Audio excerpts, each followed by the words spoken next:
Angelica dicta deleantur nostra delicta. Filhos, chegamos ao terceiro domingo do Advento, conhecido como Domingo da Alegria. A antífona de entrada que se encontra no missal é praticamente o primeiro versículo que temos na carta aos Filipenses, nossa segunda leitura de hoje, Filipenses 4:4. Alegrai-vos sempre no Senhor, eu repito, alegrai-vos. O que é alegria e por que uma exortação à alegria neste tempo?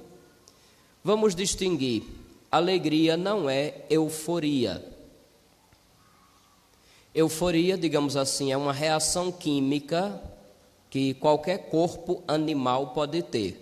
O do ser humano, assim como o de um cavalo, de um gato ou de um cachorro.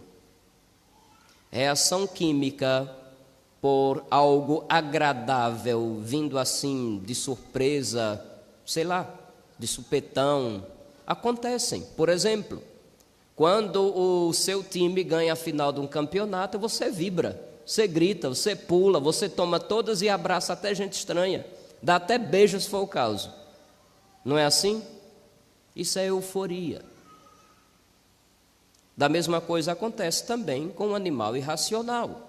Você chega do seu trabalho, seu cachorro sente o cheiro de quem deu casa, comida e carinho, 3 Cs, lembra? CCC, casa, comida e carinho. Então o animal fica condicionado quando sente de longe o cheiro do dono, de quem cuida, de quem afaga, de quem dá de comer. Claro que ele vai ficar eufórico quando o dono chega e pula e late e balança o rabinho. Mas alegria ainda não é isto. Alegria é um estado de ânimo permanente próprio de quem ama. É verdade. É um estado de ânimo permanente próprio de quem ama. Alegria é o resultado daquela, digamos assim, aquela paz, resultado de estarmos no amor ou, digamos assim, de estar diante daquilo que nós amamos. Quando se está diante do que se ama, a alegria vai ser presença. Fui claro? Então, a alegria é próprio de quem ama. Vamos entender isso, primeiramente. Porque senão a gente vai toda hora fantasiar, macaquear, fazer de conta que se está alegre, quando se elogia, quando se dá gargalhadas, às vezes até forçadas. Quando a pessoa faz de conta que é legalzinho, que é para ver se consegue, talvez, que o outro se torne legalzinho também. Não nos iludamos. Tem muita gente vivendo em falsidade por aí, fazendo de conta que a vida está uma maravilha. E depois da geração redes sociais, a coisa piorou. Nunca se viu tanta foto de gente sorrindo na história da humanidade. Nunca. E, ao mesmo tempo, nunca se viu o índice de suicídios tão alto. O índice de pessoas se entregando a vícios tão alto. Não tem uma coisa estranha aí? A geração que mais sorri, mas parece que não tem alegria de verdade. Por quê? Se a alegria é o fruto de quem ama, quando está diante do que se ama ou de quem se ama, está faltando amor. É a única conclusão lógica que podemos chegar. Nossa exortação à alegria que a palavra de Deus nos dá hoje é porque já estamos próximos daquele encontro com aquele que, por amor, se rebaixou e se fez uma criança tão frágil. Ele já está no meio de nós. Esta era o anúncio, a mensagem que São João Batista tinha para os seus ouvintes. Dizia que o reino estava próximo, que o Messias já estava chegando e as pessoas começavam a pôr a mão na consciência e a conversão para aquele povo estava digamos assim, tinha uma questão muito prática: o que devemos fazer? Todos perguntaram a João: o que devemos fazer para ir ao encontro do Messias? No geral, João dá o caminho do amor e da justiça. De novo, aí o amor necessário para que haja alegria. Se alguém tem 2 túnicas, dê uma a quem não tem. Quem tem comida, faça a mesma coisa. Eita, não é uma esmolinha dar o que sobra. É você renunciar àquilo que você também precisa, por causa da necessidade do outro que é maior do que a sua. Caridade, meus filhos, amor de verdade, não é dar as sobras. Não é dar as sobras.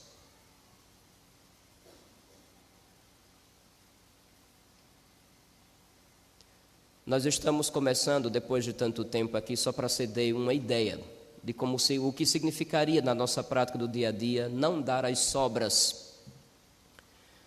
Nós começamos algumas pastorais sociais. Começamos a pastoral da pessoa idosa, graças a Deus está se encaminhando, está indo bem, pelo que tenho acompanhado. E estamos para apresentar à comunidade a pastoral da criança. Claro que os agentes dessas pastorais não estão todo dia e toda hora nas obrigações próprias do serviço que abraçaram. Muitos têm suas famílias, com suas dificuldades, com seu trabalho, com sua agenda, e vão reservar algumas horas ao longo da semana para se dedicar a isso aí. Como é que eu posso dosar, vamos dizer assim, encontrar o equilíbrio entre dar as sobras ou dar aquilo que me é necessário? Não se trata tanto se é muito tempo ou pouco tempo, mas se trata principalmente da qualidade do tempo que você vai dar ao outro, o amor com que você vai empregar, mesmo que seja em poucos minutos de uma visita. Ali é que vai contar tudo. E se ali a gente vai contente, não com a cara emburrada, mas contente, a gente terá capacidade de dar mais do que alguém que estivesse ali um dia inteiro. Eu não estou dizendo nenhuma novidade. Santa Teresa de Calcutá já dizia isso, que dizia que quem dá com alegria, dá mais. Quem ama com alegria, ama mais. Alegria, resultado do amor no coração, quando estamos diante daquilo que nós amamos. Se nos dedicamos ao próximo por amor a Deus e àquele que está ali diante de nós, teremos alegria, teremos contentamento, vamos nos dedicar com gosto e vamos, ao sair da presença daquela pessoa, deixar não apenas uma coisa concreta, um gesto, uma doação, sei lá, mas podemos deixar marca de amor no coração do outro. Aí fala toda a diferença. João Batista diz: quem tiver 2 túnicas, dê uma a quem não tem, quem tiver comida, faça o mesmo. Nessas horas, não sei vocês, mas eu me lembro daquelas propagandas de certas seitas que se dizem evangélicas e que não aprenderam nada do Evangelho, onde dizem assim: antes eu tinha um pão, agora eu tenho 2. Jesus me ensinou a prosperar. Conhece isso? Um cristão de verdade vai fazer o caminho inverso, vai dizer: antes eu tinha 2 pães, encontrei Jesus, agora só tenho meio pão, porque o resto eu tive que partilhar com quem não tinha, porque isso foi o que Jesus me ensinou. A me desprender até mesmo daquilo que me é necessário. Se eu não me desprendo do que me é necessário, não há amor. E o que existe é apenas o empenho para salvar a imagem de bom moço ou de boa moça diante dos outros. E continua São João Batista: aos cobradores de impostos que perguntam o que devemos fazer, é bom lembrar, cobradores de impostos têm a fama de ser ladrões. além de cobrar o imposto estabelecido pelo governo, que naquele tempo Israel, Judeia, era colônia do Império Romano, eles ainda cobravam as suas comissões. Já ouviram falar de comissão? Pois é, naquele tempo já existia. E o que é que João diz? Um dever de justiça, não cobre mais do que o que foi estabelecido. Ponto. Às vezes eu fico preocupado. Recentemente, alguém de outra paróquia procurou-nos para saber sobre casamento. Procurou-nos porque a agenda do casamento em Laranjeiras parece que é mais light, né? O povo daqui não gosta de casar. Quer dizer, agora está gostando, né? Graças a Deus. Mas no geral está demorando. Então, alguém acompanhando as celebrações, já veio aqui, gostou do lugar, perguntou sobre casamento. Aí tem aquela clássica pergunta: quanto é? Como se o sacramento fosse comprado. Quando a gente diz o que a Arquidiocese de Aracaju manda dizer, o casal se espanta, porque diz que na sua paróquia de origem é 5 vezes mais o que a gente disse que era aqui. E olha que a igreja lá nem é tão bonita quanto a daqui. Isso me preocupa, quando eu me deparo com essas passagens do Evangelho e fico sabendo dessas notícias. Isso é triste. Porque também para essas realidades a exortação de João Batista deve ser válida, deve gritar às consciências. Não cobrem mais do que o que foi estabelecido. Pronto, um monte de padre vai me xingar essa semana aqui, se acompanhar pelas redes sociais. Havia também soldados. O que é que foi dito? De novo, um dever de justiça. Não tomar força de dinheiro de ninguém, não mentir fazendo falsas acusações e se satisfazer com salário, porque numa época que salário era uma coisa exclusiva de quem estava no exército, era até um privilégio naquele tempo ter salário. Não é como hoje que o governo estatui o mínimo, vamos dizer assim, que nunca dá para tudo o que realmente uma família pobre precisa. Infelizmente. Mas, em suma, o que diz o profeta? Que gestos concretos de conversão. Ele não está dizendo quantas horas de oração devemos dedicar. Ele está dizendo principalmente coisas simples, de mudança de hábitos, mudança de costumes, no que diz respeito à prática do amor e da justiça. São duas realidades que andam juntas, se completam. Não pode haver amor onde não há justiça. E se só existir a justiça sem amor, torna-se uma realidade dura. Ambas devem estar de mãos unidas. Hoje em dia, o povo quer fazer acreditar que, por exemplo, amor, misericórdia seria o contrário da justiça. E não é. Uma coisa está a serviço da outra. É necessário procurar distribuir a cada um o que lhe é de direito, mas a caridade nos leva a ir além.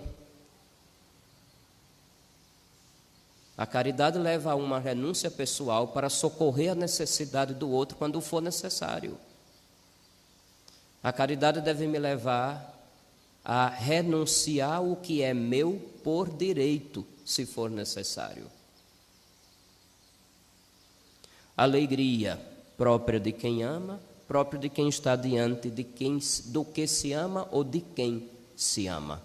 Se a companhia humana, se faz bem estar junto dos amigos que nos fazem rir, que dão um ombro na hora da gente chorar, que aguentam os nossos gritos e lamentações, isso nos faz um bem retado, quanto mais ainda está diante de nosso Senhor, que é o amor encarnado, que veio estar entre nós. Aí a gente entra nessa preparação para o Natal. Daqui a pouco mais de uma semana iremos celebrar. Reflita sobre o que é alegria.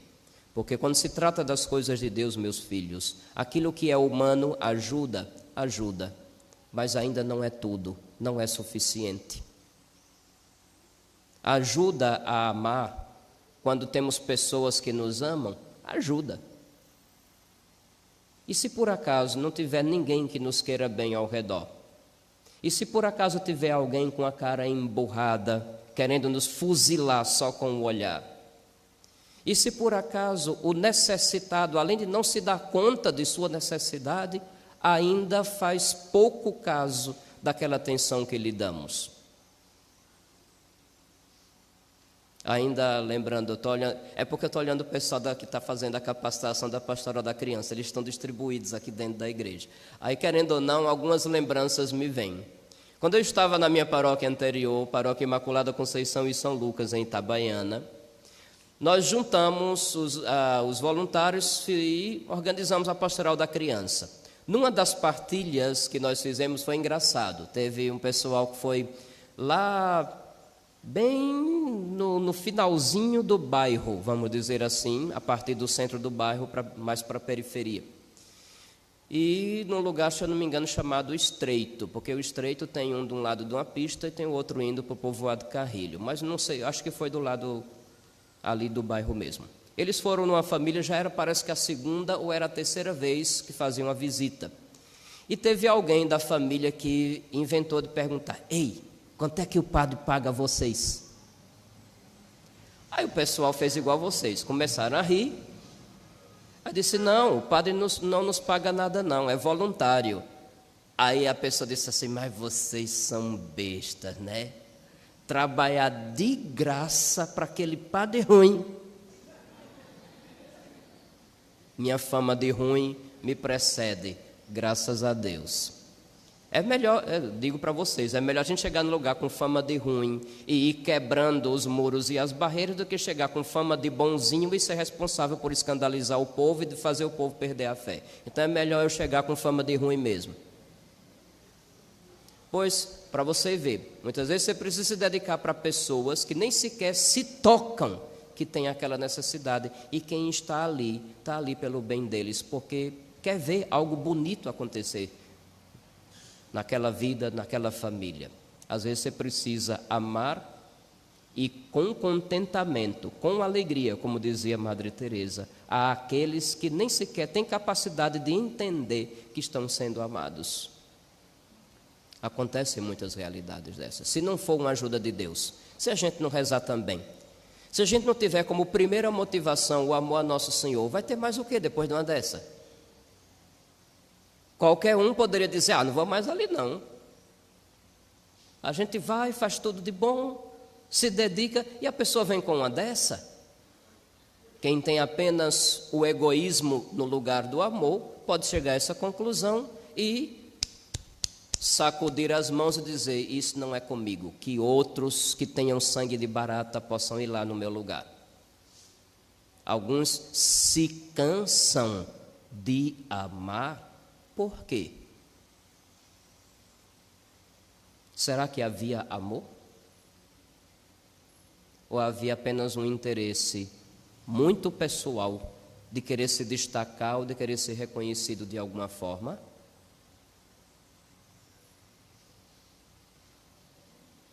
A alegria é fruto do amor. Quando estamos diante das coisas que amamos ou das pessoas a quem amamos, a alegria será uma consequência. Que o encontro com Nosso Senhor, que é a razão principal para que amemos e tenhamos essa alegria de verdade, possa se tornar uma realidade no dia de hoje para nós.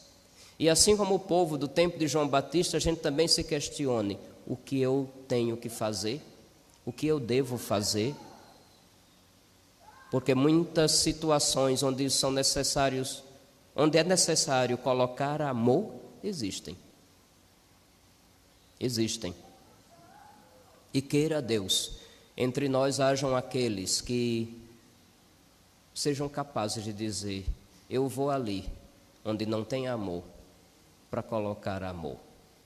E a alegria, que não é euforia, nem dá gargalhadas, nem dá pulinhos, nem nada, mas a paz de quem está diante do que se ama, será uma realidade para a vida de cada um de nós. Meus filhos, já disse várias vezes, a nossa fé não é uma questão de reza, é uma questão de atitudes. A oração ajuda, estimula.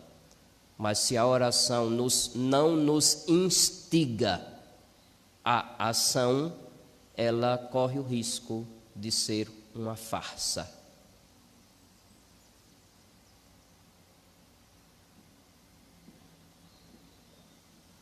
Queira Deus vir ao nosso encontro, como é próprio dele. Alegrai-vos sempre no Senhor, o Senhor está perto. Saiba que Deus está com você. E isso seja a motivação para que quando você voltar para as realidades onde não tem amor, às vezes dentro de sua própria casa, você já comece, por amor de Deus, a fazer a diferença.